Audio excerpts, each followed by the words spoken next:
He is the last of his kind.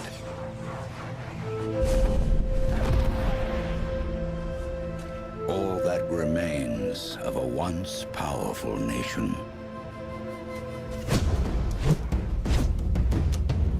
Some think he is a myth.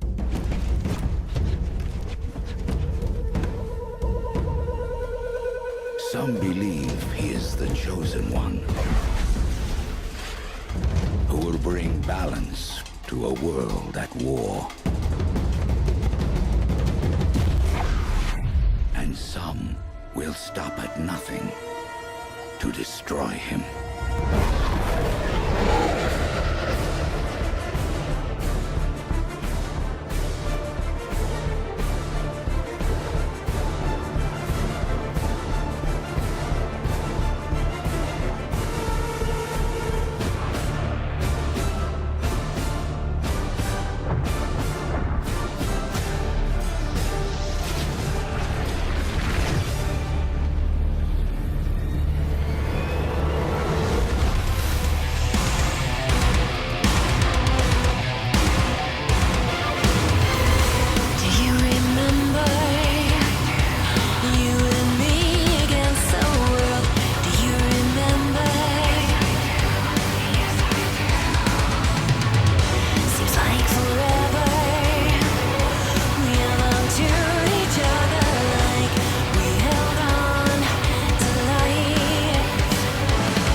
on board with the lore of Avatar: The Last Airbender. They do a great job of building a world that feels real and believable. Characters that you really care about because they're well-rounded and likable. But really? Really? You're telling me I'm supposed to buy into this? Into a six-legged flying bison beaver bear that just flies around in the least aerodynamic way possible, weighs like 3,000 pounds and can still somehow manage to outmaneuver flaming cannons, firebolts, and lightning? Well, yeah, actually, believe it or not, it's entirely possible. Using evidence from how things work on the show, practically everything we see done in the bending world is feasible using basic real-world scientific principles, meaning that the Avatar isn't just some mythic master of the martial arts, he's also got himself one heck of a killer science fair project.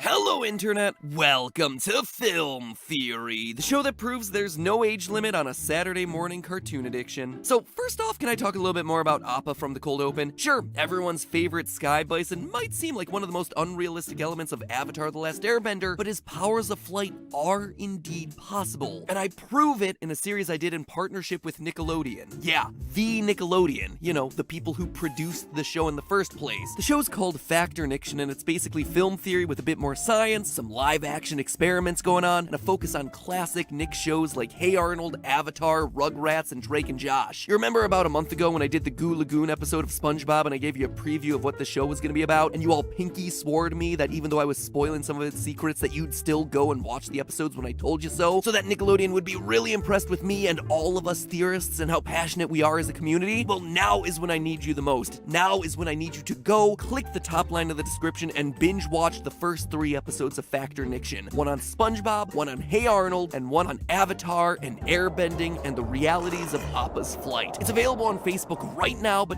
don't worry, you don't need a Facebook account to watch. That said, if you do happen to have a Facebook account, please do me a favor and leave a comment saying how excited you are to see me working with Nickelodeon, okay? It's like a dream come true getting to do something with them, and I would love to do more, but in order to do that, I need to prove that people liked watching the show in the first place. So thank you so much in advance for doing that for me. It helps more than you could possibly know. But now, onward with a different but very related episode, waterbending. To me, Avatar: The Last Airbender is one of the most exciting fictional worlds ever created. A world with 4 major tribes: the Air Nomads, the Earth Kingdom, the Fire Nation, and the Water Tribes. Within each group are individuals with the power to manipulate the given element: air, earth, fire, or water. These are our benders, with bending being 1 part ancient martial art and 1 part naturally given skill. However, across time, there will always be 1 person who can master all 4 of the elements. That person is the Avatar. Basically the embodiment of a great spirit of light who's tasked with keeping all the elements in balance. When the show starts, we meet Aang, a 12-year-old or 112-year-old airbender who's just been named as the next Avatar. He's told that the Fire Nation with all its firebenders have started barbecuing the other groups, and now he only has a few mere months to master all 4 elements to save the world. No pressure there, right? When I was 12 years old, the biggest thing I had to worry about was my complexion. Whew, boy, I was a pimply pat. For years, I've wanted to talk about the science behind some of these abilities, and with the recent announcement of the Netflix Avatar remake, I finally have myself a good excuse. Because the great thing about this show is its logic. Sure, lots of what we see on screen is magical, but it's magic that makes sense. Highly advanced waterbenders can manipulate the human body because, you know, the human body has a lot of water in it. Advanced earthbenders can bend and warp metal because of the mineral deposits hidden deep within the ore. But not only does the progression of abilities featured in the show make logical sense, but they also make scientific sense. When you stop and look at what exactly benders can and also can't do with their respective elements, the magic of it all really just boils down to each bending type mastering control over 1 key scientific principle. So with 4 types of bending I can theorize about, we have between now and when this new show comes out to make it through all the science of these cool abilities. So today I'm tackling what is literally the coolest bending style of them all, water bending. And by coolest I mean temperature-wise, because we're dealing with ice and tribes that are located at the Arctic poles. I'm not trying to pass any judgment here on specific types of bending, even though we know that earthbenders are objectively the best. So the question today, how can you water bend like Katara simply by using real-world science? Yep,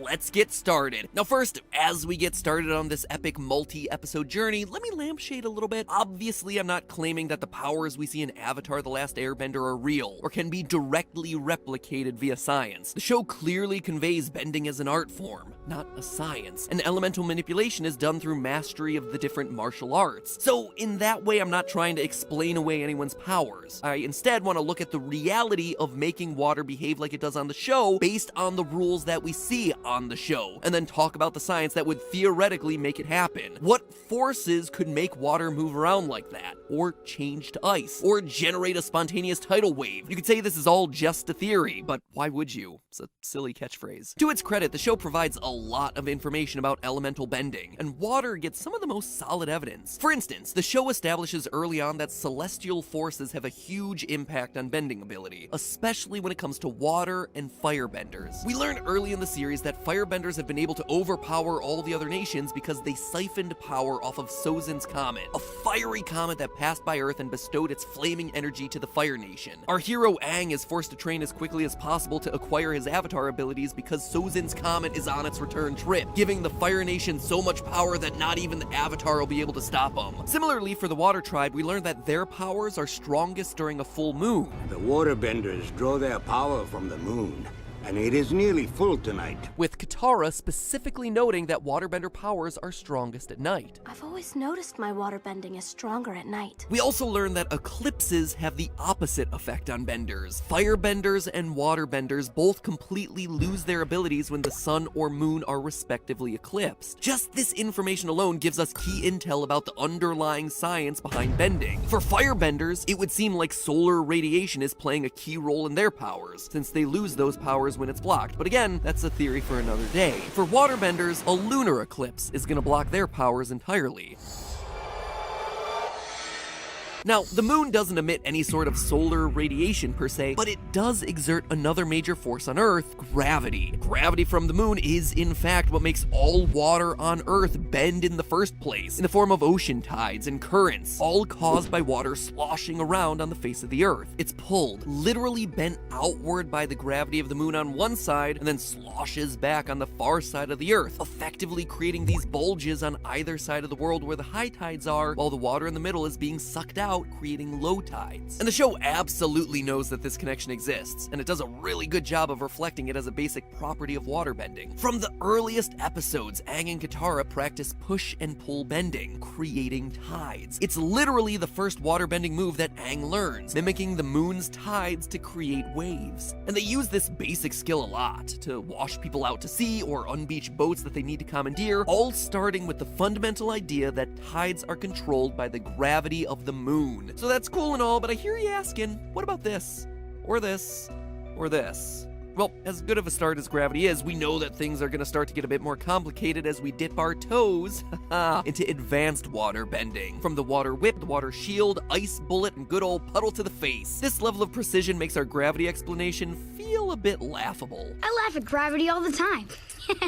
Gravity. So scientifically, there has to be something else layered on here that's going to allow benders to control water more directly. The good news for all us aspiring avatars is that it's theoretically possible to bend water, not with Tai Chi or hand waving or various stances, but with the powers of electromagnetism. Now, most of us are generally aware that water is electrically conductive, but not necessarily for the reasons that we expect. It's not the water itself that's electrically conductive, it's actually the salts that exist within the water. Regardless though, it's the reason that you don't go swimming in a lightning storm, or do your hair in a bathtub. It's because the salts within the water are super conductive, and lightning, or electricity flowing from your wall socket, loves to run through it, and as a result will also run through you if you happen to be swimming in it. But electrically charging that water isn't gonna do anything to make it move. It just makes it more dangerous. That's why bending also requires the magnet part of electromagnetism. If someone were to ask you if water is magnetic, most of us would say no, right? Doesn't contain any sort of iron or metal, doesn't really seem to do anything when I wave my magnet at it, but that's not entirely correct. The truth is that water is actually diamagnetic, meaning that any magnetic field, whether positively or negatively charged, is actually gonna repel water. So if you put a magnet near some water, you'll see the water is being very slightly bent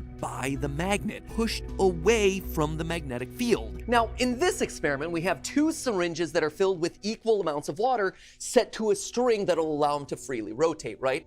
So if we present one of the sides with a magnetic field, what we should see is the water start to bend away from those magnets. In turn, the syringes will start to spin away from that magnetic field. This is because of the diamagnetic properties of water. Where water isn't magnetic, it actually rejects magnetism and thus wants to move away from it. And that's exactly what we see happening right here, right? Where the syringes were level to the camera at a certain point, now you start to see them moving slowly away, rotating away from the magnetic field that I'm holding them to on this one side. And now if we present it in the opposite direction, you can see that now the syringes are moving the opposite way. This is to prove that it is indeed the magnetic field that's causing this rotation and nothing else. This is quite literally water bending at a microscopic level, where the magnetic fields are pushing the atoms of the water away in the syringe. So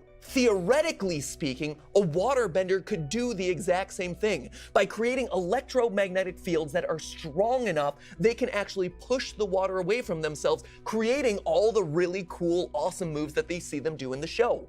Science and magic and bending. Now, if you're a physicist, this explanation is going to be pretty simplistic, but for our purposes, it actually explains a lot of things that we see play out in the series. Waterbenders rarely touch the water as they're bending it, which makes sense because the water is always being repelled from them, and the intricate curves and shapes that you see them making are coming from the electrical field that's applied to the water. Water molecules generally have a small negative electric charge, so by creating small electrical fields that are also negative, because like charges repel each other, waterbenders could theoretically redirect the flow of the water midstream, creating swirls, spears, bubbles, whatever they wanted, which is exactly what we see them creating with more and more precision over the course of the show. Early waterbending moves focus on establishing an electromagnetic field for simple shapes, but once the bender learned to control the fields with greater precision, it's only a matter of time before they're water spearing it up with the best of them. We also know that we're specifically dealing with electromagnetism and not simply magnetism from an unlikely source, the Fire Nation. Just like water and firebenders are related by their reliance on objects in outer space, they're also linked by their manipulation of electricity and charged particles. In the Season 1 episode The Storm, we see our first instance of lightning redirection, as Uncle Iroh saves Zuko's boat from an electrical strike. We find out later that he learned this ability by studying waterbending philosophy, i.e. studying electromagnetic fields that could be created in the air to repel charged lightning particles and bend them away from their target. The technique I am about to teach you is one I learned by studying the waterbenders.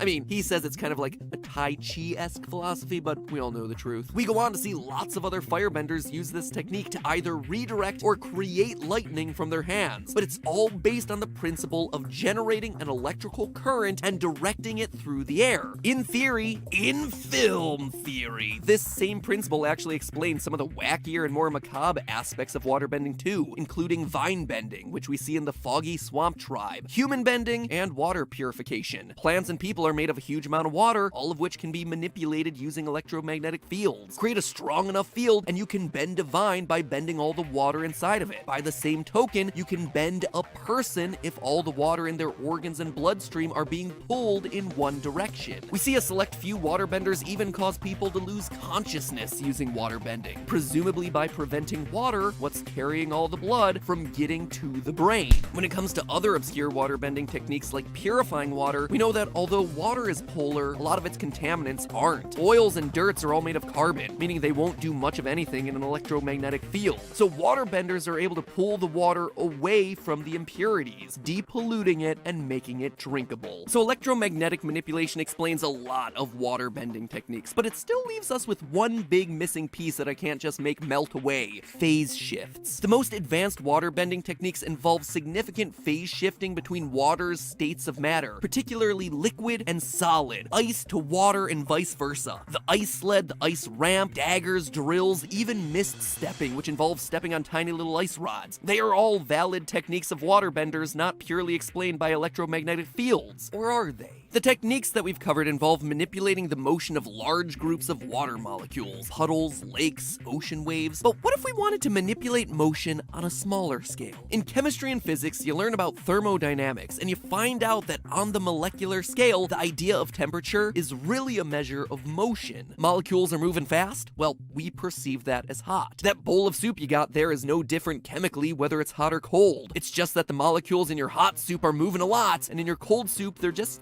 kinda sluggish. The same goes with ice and water. Liquid water molecules move and flow and wiggle and have a good old water molecule time, but ice molecules are locked together in a crystal lattice structure, just like you see in snowflakes. There's still a tiny bit of movement there, like they can kinda wiggle around in their framework, but the motion is much less than in a liquid or gas phase. We know that advanced waterbenders have the ability to turn water from liquid to ice, so what are they really doing in those instances? Well, at a super small scale, they're manipulating water molecules to slow their individual movement, or in physics terms, their kinetic energy. As they lose movement, they lose energy, becoming colder. If the bender is able to slow down the individual molecules enough, they'll start to lock together into that crystal structure we call ice. The key is the use of those same electromagnetic fields to slow the movement of individual molecules, to lock them in place. So there you have it. If we want to be waterbenders, all that's really standing in our way is the ability to create concentrated magnetic fields at will by waving our arms around, and then having that ability tied to an overwhelming reliance on the gravitational forces generated by the moon. No sweat, right?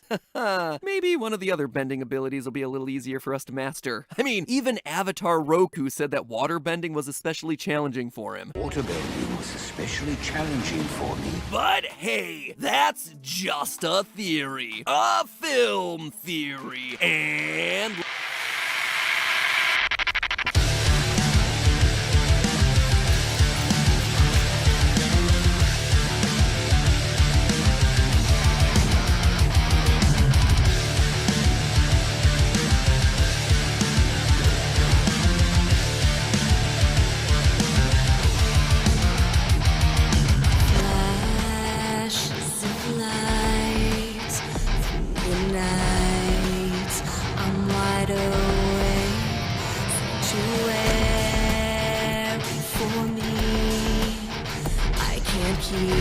when I'm your sacred claim.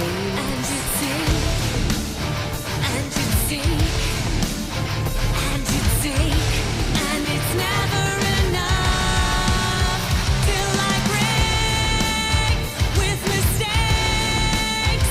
Then you see I'm not some perfect God. I am not the savior that you see.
Like I said, if you want more Avatar science right now and you still haven't done it, please go and check out my episode of Factor Niction on Appa's airbending flight. And then go watch the one on SpongeBob's underwater campfires. You can have fire underwater. In fact, I show it in the episode. And then finally round it off with a discussion of Hey Arnold's Pigeon Man. All 3 of those episodes are available right now, with more on the way every Tuesday for the next couple of weeks. Link is down below. And like I said, you watching that series really helps me out. And heck, they might want to do more with me, which would be really cool. Working alongside the people who created my childhood is really awesome. So thank you for your support there. Link is where the arrows are pointing down below in the description. And speaking of more episodes, make sure that you ring the bell to subscribe to Film Theory, because you can bet that I'll be talking about more bending soon. The science behind earth bending in particular is very, very cool. And again, totally rooted in real life science.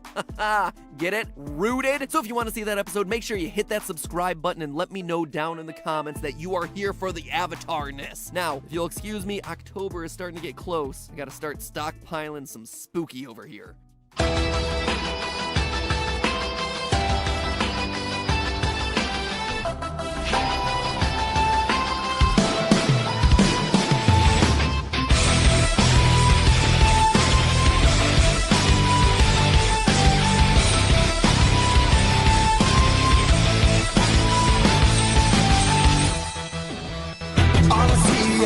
Shattered pieces, I can't keep it hidden like a secret. I can't look away from all this pain in the world we made.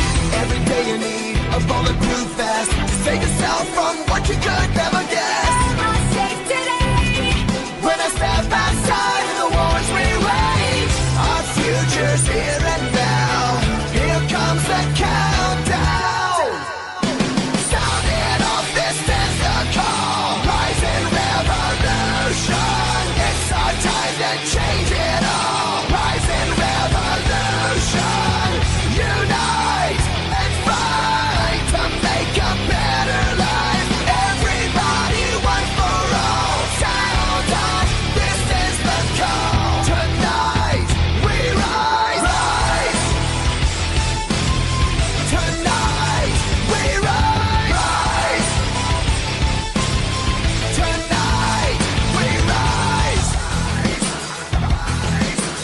like a hand grenade, thrown in a hurricane, spinning in chaos, trying to escape the flame. Yesterday is gone, faster than the blast of a carnal. And when the scars heal, the pain passes, as hope burns, we rise from the ashes.